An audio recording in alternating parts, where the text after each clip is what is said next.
Intelligence చీఫ్గా పనిచేశారు ఆయన, నాకు బాగా తెలుసు. గుంటూరు ఎస్పీగా పనిచేశాడు ఆయన.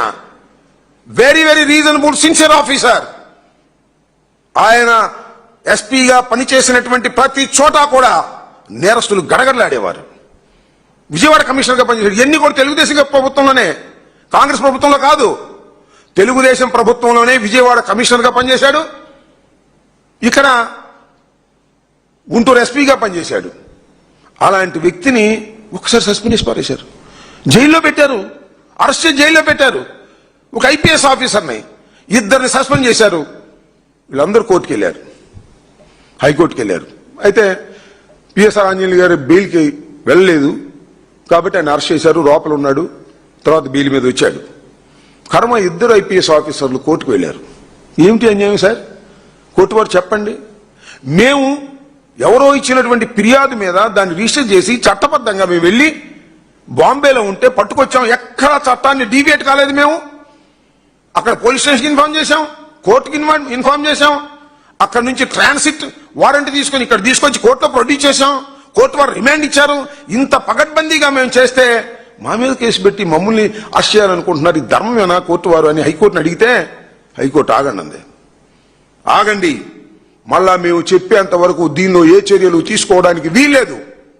అక్కడేమో ఆమె ఫిర్యాదు ఇచ్చింది, ఇక్కడేమో ఫిర్యాదు ఇచ్చి అది తప్పంటుంది. ఈ రెండు ఎలా సమానం అవుతాయి? దీని మీద ఒక్క అడుగు కూడా ఇక్కడ ఉన్నటువంటి పోలీస్ డిపార్ట్మెంట్ ముందుకు వేయడానికి వీల్లేదు అని గౌరవ హైకోర్టు వారు స్టే ఇచ్చారు. అర్థమవుతుంది కదా?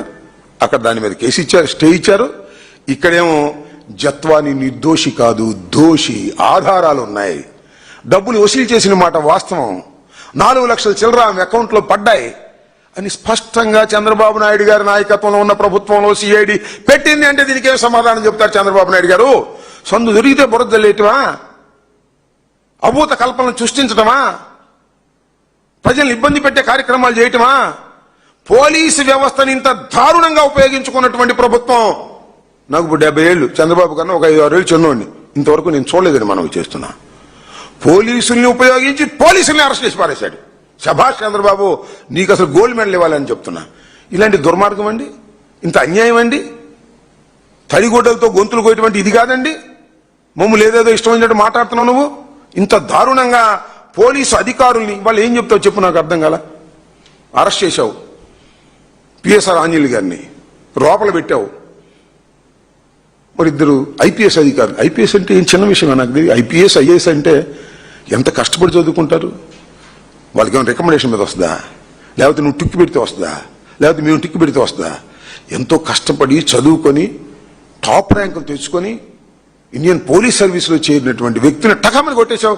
ఒక ఫాల్స్ కంప్లైంట్ తీసుకొని, అన్యాయంగా తీసుకొని. వాళ్ళు ఏం చేశారు? విత్ ఇన్ దే డ్యూటీ, వాళ్ళ డ్యూటీ ప్రకారం వాళ్ళు చేశారు. డ్యూటీ ప్రకారం చేసినా కూడా నేను ఒప్పుకోను. వాళ్ళ మీద నాకు కక్ష ఉంది, జగన్మోహన్ రెడ్డి గారి మీద కక్ష ఉంది కాబట్టి వాళ్ళ సంగతి తెలుస్తానని చెప్పేసి పాపం అమాయకురాలైనటువంటి ఆ కాదంబరి జత్వాని బాంబేలో ఉంటే ఆమె తీసుకొచ్చి కంప్లైంట్ తీసుకుని ఆన్లైన్లో ప్రీ ప్లాన్డ్ గా ఆంధ్రజ్యోతిని, ఈనాడుని, వాళ్ళని వీళ్ళని ఉపయోగించి ఈ రకంగా బలి చేశారు ఆమెని. నాకు అర్థం కాల. ఆమె కేసు ఆమె నిరూపించుకోవటం, కొట్టేయటం వచ్చిన తర్వాత విషయం. ఆమె చేత కంప్లైంట్ తీసుకుని చేస్తే ఎక్కడికి పోతుంది ఈ పోలీస్ ప్రభుత్వం నేను అడుగుతా ఉన్నా. ఇంత దారుణమైనటువంటి కార్యక్రమాలకి ఇవాళ చంద్రబాబు నాయుడు గారు దిగజారిపోయి మాట్లాడుతూ ఇవాళ అంటున్నాడు, రక్షించవలసినటువంటి పోలీసులే ఇలా చేస్తే ఎలాగు అని. నీ పని ఏంటి వాళ్ళ? ఇంత దారుణమా? సిఐడి ఎందుకు వేసింది ఏమిటనేది పక్కన పెడదాం, తప్పుకోవడానికి వీలు లేదు. ఎంక్వైరీలో గత్యంతరం లేని పరిస్థితుల్లో జత్వాని తప్పు చేసింది అని పోలీసు వారు నిర్ధారణ చేసి వేస్తే దీనికి చంద్రబాబు సమాధానం చెప్పుకోవాలి. చంద్రబాబు సమాధానం ఎవరు చెప్తాడని అడుగుతా ఉన్నా. మళ్ళీ పిఎస్ఆర్ ఆంజనేయులు గారి దగ్గరికి క్షమాపణ చెబుతావా? లేకపోతే అధికారులు ఉన్నారు వాళ్ళకి వెళ్ళి క్షమాపణ చెబుతావు? అయ్యా మా పొరపాటు అయిపోయింది, మేము అనవసరంగా మిమ్మల్ని కేసుల్లో పెట్టాము, ఆ అమ్మాయి నిజంగానే కొద్దిగా నేర స్వభావం ఉందని మా సిఐడి వాళ్ళే అన్నారు కాబట్టి మీదేమీ తప్పు లేదు నేను అడుగుతానని. నాకు అర్థం కాల. బోలేని కేసులు పెడతారు ఈ రాష్ట్రంలో పోలీసు వాళ్ళు, ఆ కేసులు కొట్టేస్తారు. 100కి 90 కేసులు కొట్టేసినాయే, పెద్ద పెద్ద మర్డర్ కేసులు కూడా. సాక్ష్యాధారాలు లేకనో ప్రాసిక్యూషన్ ఫెయిల్ అయిపోయో అంటే కొట్టేసిన కేసుల్లోనో లేకపోతే కేసులు పెట్టిన దానిలోనో అందరికీ శిక్ష ఇష్టం సరిపోతుందా చెప్పండి? నా మీద ఒక కేసు పెడతారు రేపు. ఇప్పుడు పెట్టారు చాలా, ఈ కేసులు రేపు కొట్టేస్తారు, వాళ్ళందరూ లోపలేస్తావా? ఏమి సాంప్రదాయం ఇది? ఒక దుర్మార్గమైన సాంప్రదాయం, కక్షపూరితమైన సాంప్రదాయం ఇవాళ చంద్రబాబు నాయుడు గారు తీసుకొచ్చి ఇవాళ ఇష్టానుసారంగా ఇవాళ రాష్ట్రంలో చేస్తున్నాడు. ఇది చాలా దారుణమైనటువంటి అంశంగా నేను పరిగణిస్తున్నాను. దీనికి రాష్ట్ర ప్రజానీకం ఆలోచించాలని కూడా మనం చేస్తున్నాం. చాలా గందరగోళం చేసి